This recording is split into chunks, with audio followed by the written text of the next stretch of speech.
बहुत ही एक interesting case को पढ़ रहा था, उसको याद कर रहा था, तो मैंने कहा आप लोग के साथ भी इस केस को शेयर करना जरूर बनता है। मैं बात कर रहा हूं मधुमिता शुक्ला हत्याकांड के बारे में।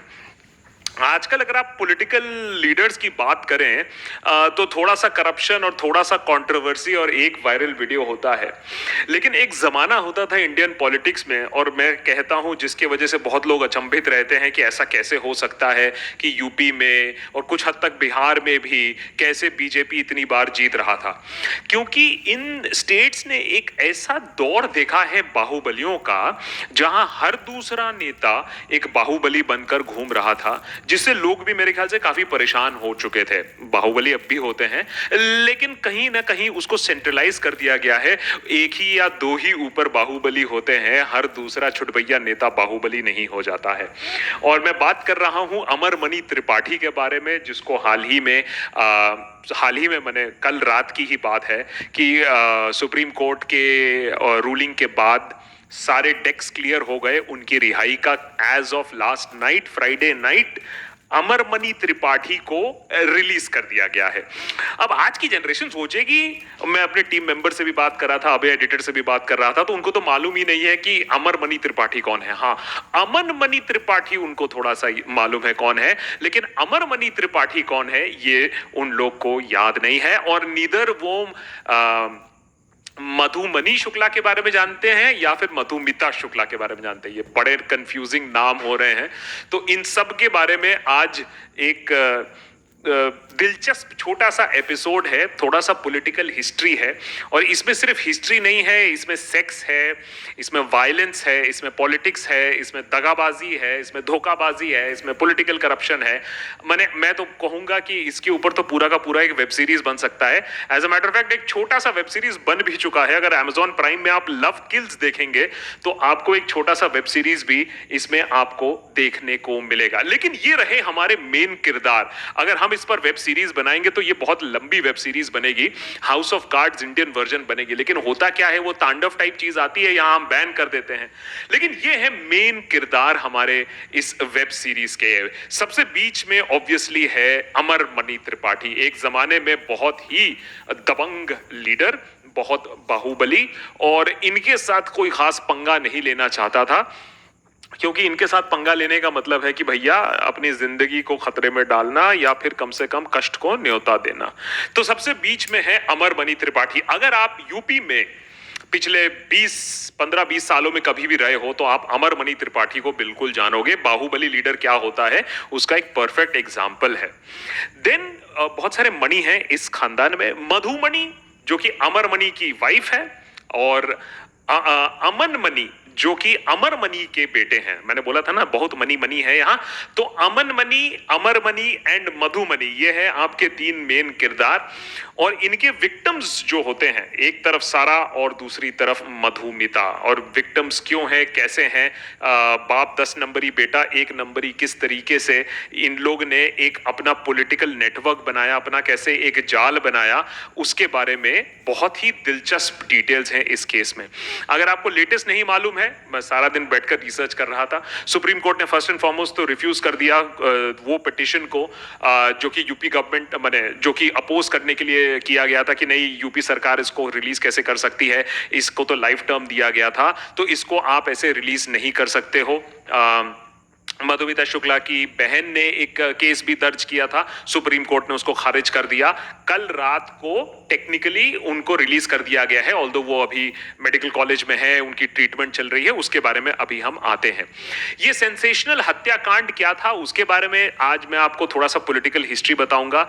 और सबसे ज्यादा इंटरेस्टिंग है, 2024 इलेक्शन के 9 महीने पहले ऐसा क्यों हो रहा है कि सबसे बड़े हत्याकांड, सबसे सेंसेशनल सनसनीखेज जो एक मर्डर केस हुआ था, और उसके बाद जो ये उम्र कैद की सजा सुनाई थी उत्तराखंड, पहले देहरादून कोर्ट, फिर उत्तराखंड हाई कोर्ट, और उसके बाद सुप्रीम कोर्ट ने भी इसको खारिज नहीं किया था ये लाइफ सेंटेंस को। तो अभी क्या जरूरत पड़ी रिमिशन की, क्यों दरकार है यूपी गवर्नमेंट को और योगी सरकार को कि अमरमणि त्रिपाठी को रिलीज कर दिया जाए। क्या पूर्वांचल के इलेक्शन में ब्राह्मण फेस रिक्वायर्ड है, इसीलिए उनको रिलीज किया जा रहा है?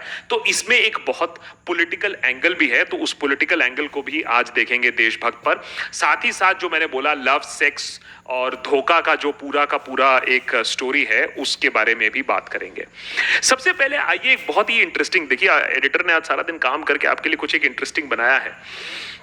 क्या आप मानोगे कि एक पॉलिटिकल लीडर ऐसा है जिसको कहते हैं पॉलिटिकल वेदरकॉक, कि भैया जिस तरीके से जिस तरफ हवा बहती है एक लीडर उसको भांप लेता है। हमारे यहाँ ऐसे कुछ लीडर्स हैं जो ये काम कर सकते हैं, और उनमें से अमरमणि त्रिपाठी एक बहुत ही शातिर प्लेयर थे। ये बेसिकली आपको एक छोटी हिस्ट्री मैं आपको बताना चाहूंगा। देखिए हिस्ट्री तो हमारा ऐसे में भी फेवरेट सब्जेक्ट है, तो मैं आपको थोड़ा सा हिस्ट्री बताना चाहूंगा। Political journey of Amarmani Tripathi बहुत ही दिलचस्प है, ठीक है। तो शुरुआत करते हैं 1981 से, बहुत ही इंटरेस्टिंग है। 1981 में सीपीआई के टिकट में भाई साहब इलेक्शन लड़ते हैं, लेकिन हार जाते हैं, 2 बार हार जाते हैं। लेकिन इलेक्शन लड़ते लड़ते उनको यह समझ में आ गया था कि अगर आप ईस्टर्न यूपी में, पूर्वांचल यूपी के साइड में अगर आप इलेक्शन लड़ोगे तो आपको बाहुबली बनना पड़ेगा। तो इलेक्शन वो हार रहे थे, लेकिन धीरे धीरे वो बाहुबली तो डेफिनेटली बन रहे थे। तो 1981 में सीपीआई से जो उन्होंने एंट्री मारी, फिर इलेक्शन 2 बैक टू बैक जो उन्होंने हारा लक्ष्मीपुर से, लेकिन उनको समझ में आ गई कि भैया हवा तो अभी कांग्रेस की चल रही है। तो 1989 में वो पहुंच गए कांग्रेस के पास। 1989 में कांग्रेस से लड़े और वहां से जीते। और उसी समय कांग्रेस के लीडर हरिशंकर तिवारी, जो कि वहां के एक बहुत ही स्ट्रॉन्ग ब्राह्मण फेस जिनको माना जाता है, उनके करीबी आए। और इसमें पॉलिटिकल हिस्ट्री यह है कि अभी भी देखा जाता है कि अमरमणि त्रिपाठी ही हरिशंकर तिवारी का वारिस है। पॉलिटिकल जो लेगेसी है जो हरिशंकर तिवारी ने छोड़ी थी, उनके बेटों को नहीं मिलेगी, शायद इन भाई साहब को मिलेगी। अब आते हैं 1996 में। 1996 में क्या हुआ कि भैया इन्होंने देखा कि कांग्रेस से तो उनको उतना हवा नहीं मिल रहा है, तो इन्होंने फिर से लक्ष्मीपुर ही लड़ा, लेकिन लोकतांत्रिक कांग्रेस के साथ लड़ा। अब देखिए कैसे कैसे हवा इन लोगों को समझ में आ जाती है।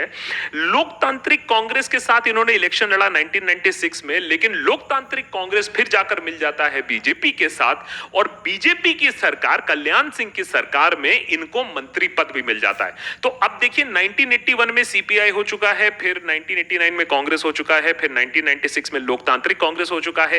फिर उसके बाद जब लोकतांत्रिक कांग्रेस बीजेपी के साथ गठबंधन कर लेती है तो कल्याण सिंह सरकार में ये मंत्री बनते हैं। एंड आप सोचोगे कि चलो ठीक है, अब तो बीजेपी में आ गए, खुश हो गए, इनके साथ हाथ मिला दिया। लेकिन 2002 आते आते भाई साहब बीएसपी कैंप में पाए गए, और बीएसपी जब जीतती है, बीजेपी सपोर्ट के साथ मायावती की सरकार आती है, तो भाई साहब फिर से मंत्री बनते हैं। तो 2002 तक उन्होंने ऑलरेडी बीएसपी, लोकतांत्रिक कांग्रेस, सीपीआई के साथ ऑलरेडी हाथ जोड़ लिया था। अभी और बाकी है, स्टोरी और बाकी है। 2003 में जब ये अपने पॉपुलैरिटी के पीक पर थे और अपनी स्ट्रेंथ की पीक पर थे, इनसे कोई पंगा नहीं लेता था, और सीनियर मंत्री और बहुत ही दबंग मंत्री माने जाते थे, और जो भी लखनऊ में रह चुका है और यूपी में रह चुका है, उनको अमरमणि त्रिपाठी के पावर के बारे में अच्छी तरीके से मालूम है, कोई उनसे पंगा नहीं लेता था। तो हुआ यूं कि 2003 में सनसनीखेज खबर आई, मधुमिता शुक्ला मर्डर कांड सामने आया, जिसमें फंस गए अमरमणि त्रिपाठी। अभी मधुमिता मर्डर कांड के बारे में मैं आपको थोड़ी 1 सेकंड में बताता हूं, लेकिन हुआ यह कि 2003 में उनका जब इस चीज पर नाम आया, तो मायावती पर बहुत प्रेशर हुआ कि इसके अगेंस्ट एक्शन लिया जाए। सेंट्रल गवर्नमेंट ने भी प्रेशर डाला कि इसके अगेंस्ट एक्शन लिया जाए, तो मायावती ने इनको बर्खास्त कर दिया बीएसपी से। तो क्या करेंगे ये, तब भी देखिए मर्डर केस यूपी में होता रहता, कोई बड़ी बात नहीं है। अगर नेता ने एक लड़की का मर्डर कर भी दिया तो कोई उसमें बड़ी बात नहीं है। तो उन्होंने समाजवादी पार्टी ज्वाइन कर लिया, और 2007 में वो समाजवादी पार्टी से भी लड़े जब वो जेल में थे, और जीत भी गए। और ये दिखाता है एक नेक्सस जो कि आपको यूपी में खास करके मिलेगा, कि जो दबंग लीडर है अगर वो जेल में भी रहता है और वहां से भी इलेक्शन लड़ता है, एक रुतबा होता है, एक दबंगई आती है।